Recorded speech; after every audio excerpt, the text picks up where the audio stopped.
from the city is still. I'm from the city is still. Hey guys, welcome to Picksburgh. My name is Anthony. I appreciate you joining me for another one of these sports card investing videos. Today, guys, we're talking about this sports card market because modern cards are down and vintage cards are way up. So what does this mean, guys? Should we abandon buying modern cards altogether? I'll get into that here in just 1 second. But before I do me a favor. If you're new here, subscribe to the channel because we are on the road to 2,000 subscribers. And when we get there, we're doing slabs or cash. That means you will have the opportunity to choose between my graded cards or my cold hard cash. But you have to be a subscriber to be eligible for that. So make sure you join the community and stay engaged because we're going to be doing lots of awesome stuff together, guys. Also, do me a favor, smash that thumbs up button. It lets YouTube know that I'm putting out great content and it'll push it out to more people. Without further ado, guys, let's talk about this market. It's insane to see what's happening in the sports card market with such a shift to the GOATs into vintage right now. You know, guys like Michael Jordan, Kobe Bryant, LeBron James, their cards are going astronomically insane right now. There's so many people taking their money and putting it into the vintage stuff right now. And we can see prices on modern stuff start to fall, guys. So what does that mean? Like I said, should we abandon all hope when it comes to modern sports cards? Absolutely not, guys. We're going to get into it. And I actually think that modern cards are the buy right now. Because when you are a sports card investor, it's important to zig when others zag. And what I mean by that is everybody's buying up Kobe, LeBron, Jordan. Right now, go and pick up the guys they aren't picking up. It's just like when a sport goes into the off season, a lot of people stop buying that sport. That's when I start buying it because I'm going to get the best deals. And those players' cards are going to be at a extreme discount because they're not hot and popular right then and there. Because the minute they come back, you know, as the season leads up, those cards are going to start to rise. In the first good game, there goes the value, guys. So I personally think this is a really good opportunity to sneak back into some of this modern stuff at a discount. So I identified one guy, and this is a guy that's one of the big guys that a lot of people collect. His stuff has been way down, and I'm talking about Zion Williamson. He's seen a price dip of about 40% on his cards, guys. And I went through and I identified some trends, and I want to share that with you guys today. So the first card I want to look at is his Prism base card, guys. I'm going to share my screen so that you can see this as well.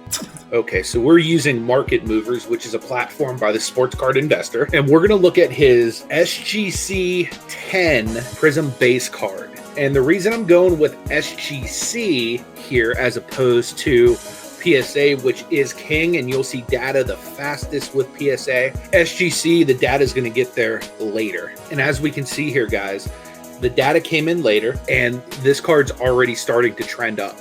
That's the main reason I went with SGC. Not only can you get it at a little bit cheaper of a value, they grade their stuff really hard. So this 10 would most likely cross over nicely.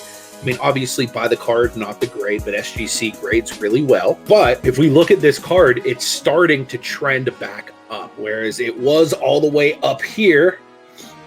Now it's all the way down here. But we're starting to see a change here of 19.4% where this card is starting to raise in value. So being that we see his Prism card raising in value, you're always going to see Prism move first. So what does that mean, guys? That means we need to look into other sets, and the other two key sets are what we're really going to focus on as far as buying right now, guys, because the Prism card is going to always be the first one to jump, and then the others lag behind. Well, let's take a look at some laggers, guys, and see where we can find some good value as far as investments, because as you see this one start to move, and guys, this is going to move more because Zion Williamson is a legitimate talent, guys. He's going to be a superstar. I'm not saying that his stuff is not heavily populated with PSA and all of these other grading companies, because it is. What I'm saying is right now there's an opportunity to make some money on his stuff, because as this card is already raising in value, the other two major sets have not started following that trend yet, and they will because they always follow behind. So the next one we're going to look at is his Optic rated rookie, and this is a PSA 10, guys. So as I was saying before, the PSA 10 will start to see the movement before even the SGC. Now, if you wanted to go SGC 10 on this, you would save even more money than what I'm showing you here. But for the purposes of this example, I want to show you how the SGC 10 is already moving in Prism. And as you can see, the PSA 10 has not started that same climb yet when it comes to optic. As you can see, the optic 10 is currently still down 17.8%. But as you can see, there's a steady drop on his optic, whereas the Prism is already rebounding. And as you can see, the population here is literally a quarter of what the population is on the Prism as well. So not only are you going to get this cheaper, not only are you going to get it at a value, but you're going to get something that is a much lower population. Now, if you can afford it, you know, going with a hollow or some kind of variation always helps populations as well, because they're more short printed, you know, because we're talking long-term value on these cards, guys. I don't want you to invest in something and there'd be 100,000 population on Zion Williamson base one day, and you're like, man, why did I buy all of these?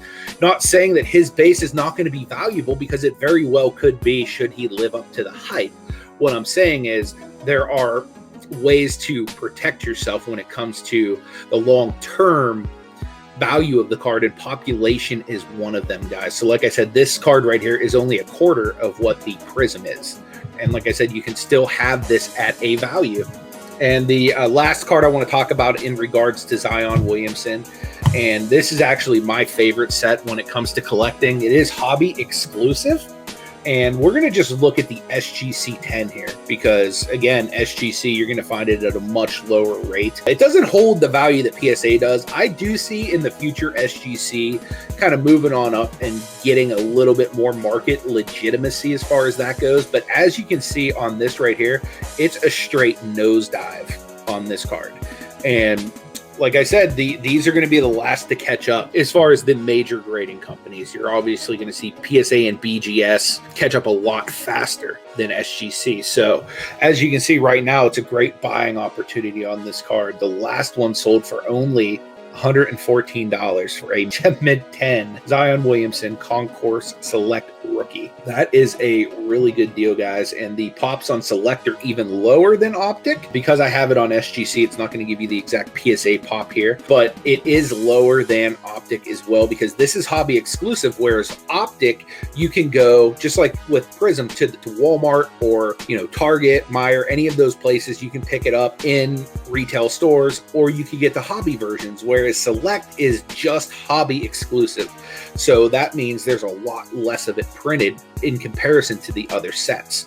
So those are always going to hold a little bit more long-term value just because of the rarity of them. You know, there's a lot less of them printed, especially in Gem Mint 10 condition, guys. So I really think in the future, grading is going to become more and more important because of cards being so mass produced. If you look back to the junk wax era, the 80s and the 90s, the stuff that is most valuable today is the stuff that graded well. And I really think that we're going to see that more and more moving into the future. These are the cards that I've been identifying as ones that are great to go out and pick up on the low. Personally, I'm a Select guy. Some people may be more into the Optic because of the rated rookie and the nostalgia. I just think that the hobby only rarity of these cards is going to really be something to look out for. And with Select too, you can get different rarities of the rookie with the concourse, with the premier level, and with the court level. And each one of those is a better value than the next, and they're more short printed than the next as well. But the great thing about that is a lot of times you can find listings on eBay of sellers that don't know that they have a different variant.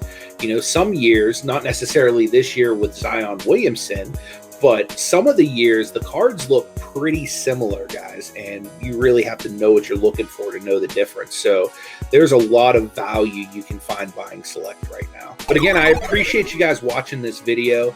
Do me a favor, leave me some comments down below. Let me know what you think of this market. Let me know if you think that Zion's prices are going to jump back up, because I certainly do.